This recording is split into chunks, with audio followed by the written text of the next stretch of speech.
Well, hello everyone. I am Charlene Green, and I have the distinct privilege and honor again of introducing my dad to you, Dr. John Taylor.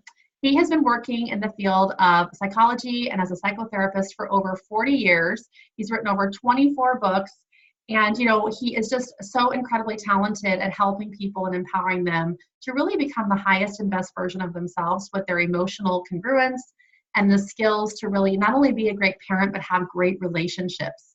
So today we have a training to continue our series of anger management. I hope you caught part 1 and 2. This is going to be part 3 today. And if you didn't see those, pop over to Parentology, the website, and catch those, because really this is the topic that's very misunderstood. How anger works, the different ways anger can serve us, or it can be really abused and misused. And I think every single person on the planet can benefit from learning this. So I'm really excited you get to spend a few minutes today with Dr. John Taylor. And let me just go ahead and introduce him to you right now and have him take it away. Go ahead, John. Hi, I'm so glad you can be with us today. As Charlene said, anger is a complicated emotion that permeates all relationships, and people mishandle it a lot. And I hope you've enjoyed the anger series. This is the 3rd in our series.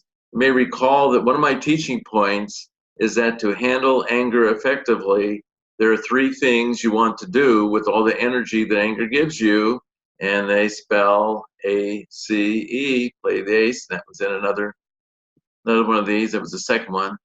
Now today, I want to expand further. I'd like to talk to you about 2 concepts that intertwine and explain anger, and a wonderful way to explain to anybody what is going wrong in their handling of anger, if that is occurring and you have opportunity to confront them about it. And just for your understanding, I've invented a little demonstration of all things that uses a balloon, and I think it's very powerful, and I want to show it to you. But let's start with the concept that I want to talk about today of being emotionally honest. The technical term for it is being congruent. Let's see our first slide here. And we introduce this term of being emotionally congruent. That basically means that you're trustable, that people can trust that whatever you're saying or doing does match your genuine inner feeling. Now, there are 5 parts of yourself that need to be aligned and all on the same page, so to speak. Let's go to our next slide. The first one is your facial expression. What does that facial expression say to people?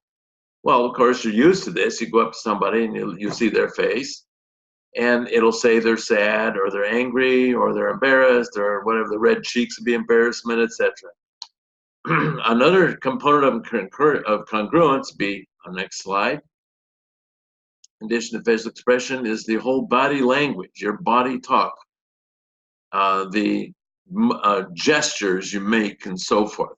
So it goes way beyond face. People express their feelings with other parts of their body as well.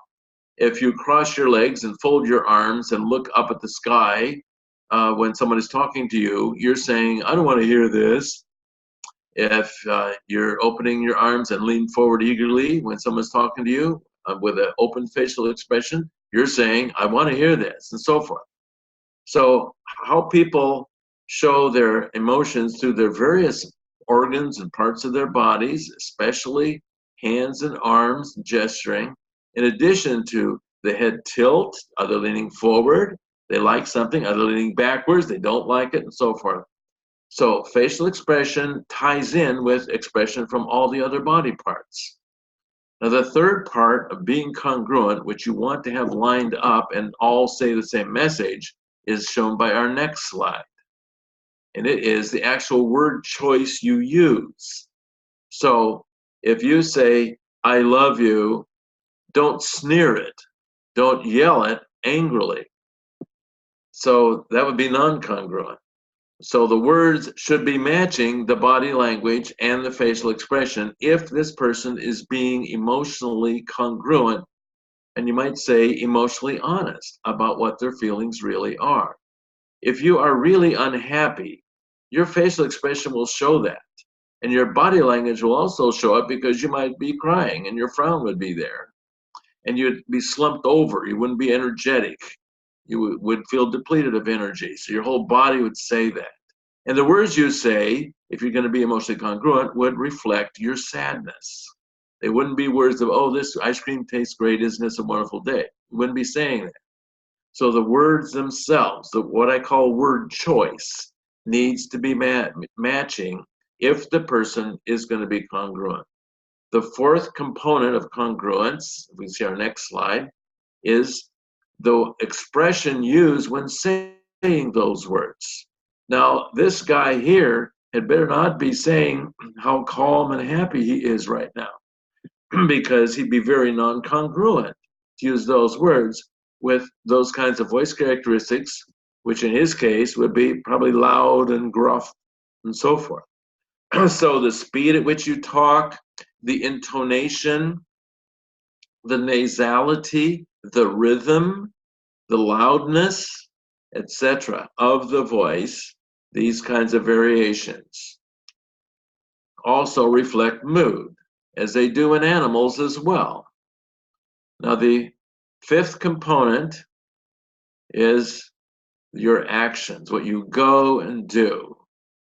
So I'm going to believe the tongue in your shoe before I'm going to believe the tongue in your mouth. I'm going to watch and see what your actions are. They're probably the best indicator of your true internal feelings. So those 5 components of yourself, your facial expression, your body language, your word choice or word selection, the voice characteristics or tone of voice kind of things you do, and the actions you take, the tongue in your shoe with which you speak as opposed to the tongue in your mouth, if they all line up, you are a trustable person. You're reflecting your real feelings in a congruent way. Now, to be having an angry tantrum is not congruent because it's awfully hard to have all 5 of those lined up in a way that allows people to still relate to you. So anger can throw a huge monkey wrench into your being congruent. And the idea, if you're going to manage anger, is to on purpose stay as congruent as you can. People can hear the most rotten news from you and not be mad at you about it as long as you're congruent to express it. You think of a time when you had to tell a friend or a loved one some very bad news. You don't go in there laughing about it to them. You're congruent. Your tone of voice is soft. Your actions are gentle. They may even be affectionate. Your tone of voice says that. Your actions say that too. You're being very congruent to give somebody some really bad news, like their pet died or whatever.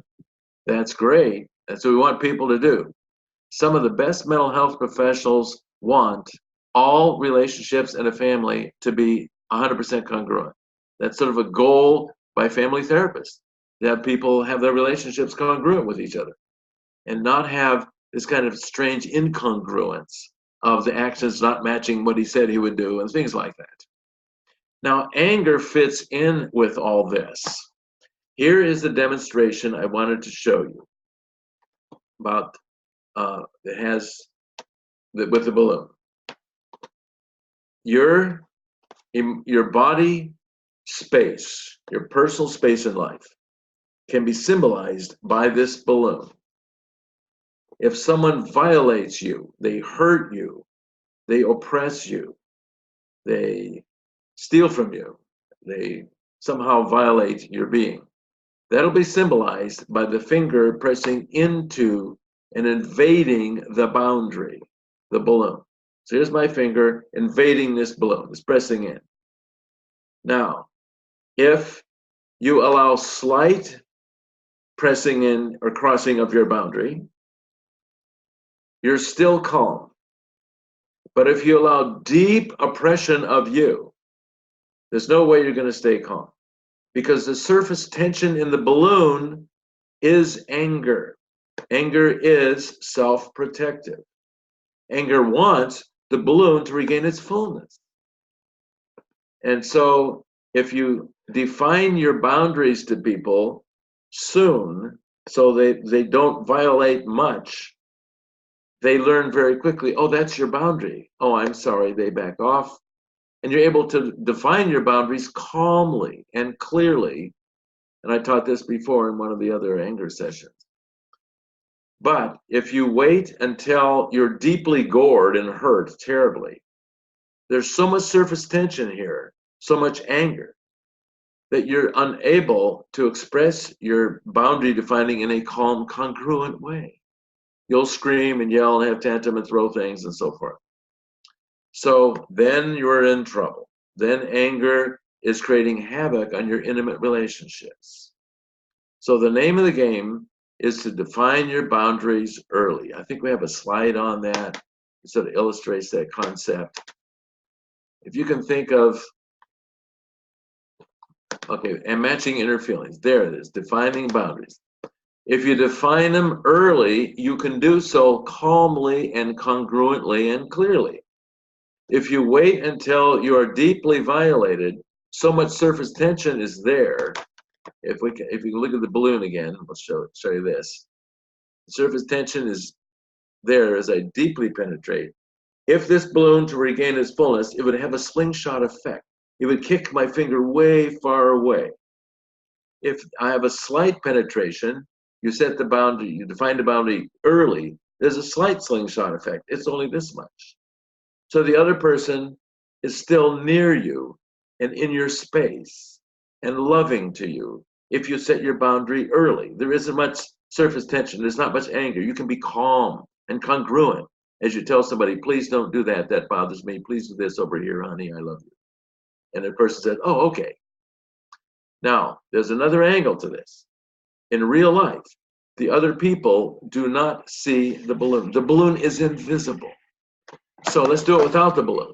Here's you. Here's the other person. The other person doesn't know they're violating you. Now, ping, you crossed my boundary, darling. Please don't do this. Please do this other way instead. Darling here says, oh, okay, honey, I didn't mean to hurt you. Fine, good relationship, peace and harmony. Everybody loves everybody. And you were able to be congruent in your expression. But what if the person goes like this and you don't define your boundary early and it deeper and deeper goes the penetration? This person does not know they've crossed your boundary. They can't see the balloon until you finally can't stand it anymore and you explode in some angry tantrum or something, and they feel kicked way far away from you. They feel distanced from you, even hurt by you, by your anger. So that's the tie-in between congruence and anger. Moral of the story, congruently define your boundaries early. So if someone comes at your boundary, what they learn is, ping, you crossed my boundary, ping, you crossed my boundary, ping, you crossed my boundary. They learn where your boundaries are and happily and congruently have a loving relationship with you in so doing, because you're calm and congruent and loving in setting the boundary. But you can't be congruent and loving if you're deeply gored. You have too much surface tension. It's going to send them way out here. The anger will captivate and ruin everything. Let's take a look at somebody who's being non-congruent. I believe that's our next slide here. So there he is.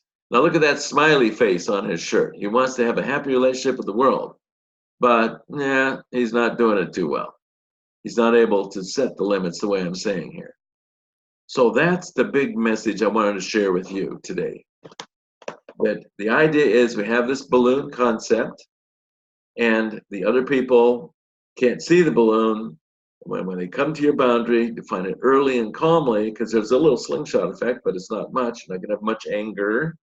But if they violate you deeply, there's no way you can be calm anymore. And you're going to have a very difficult time expressing the boundary clearly in a loving way that doesn't distance them and make them feel alienated. And of course, this is what a lot of people do. They have these shouting matches and angry exchanges with each other. We can ruin a relationship.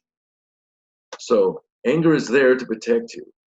If people are violating you, you do have a natural, automatic, emotional response to primary hurt, as I said in my other training on anger. That is the surface tension of the balloon. But Don't let them gore you deeply. Wait, and when they start to gore you, then set the limit clearly.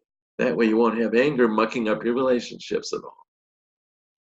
Please remember, you can have there are lots of resources available on anger at our website.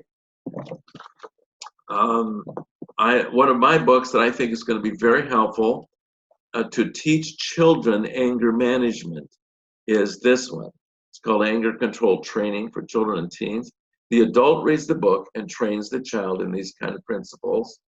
And an excellent book by another author for general anger management for adults is Letting Go of Anger. If you go to a library and get 10 different books on anger, you're going to get 10 different theories. But I've been around this for years and years and years, and a lot of my experience as a psychotherapist has actually been to help people get rid of deep, deep anger with powerful psychotherapy procedures. So I've learned some of these nuances and little bits of wisdom about anger, the fact that you want to play the ace with it, the fact that the balloon concept here, set your limits early, be congruent. So I'm hoping this is really helpful for you.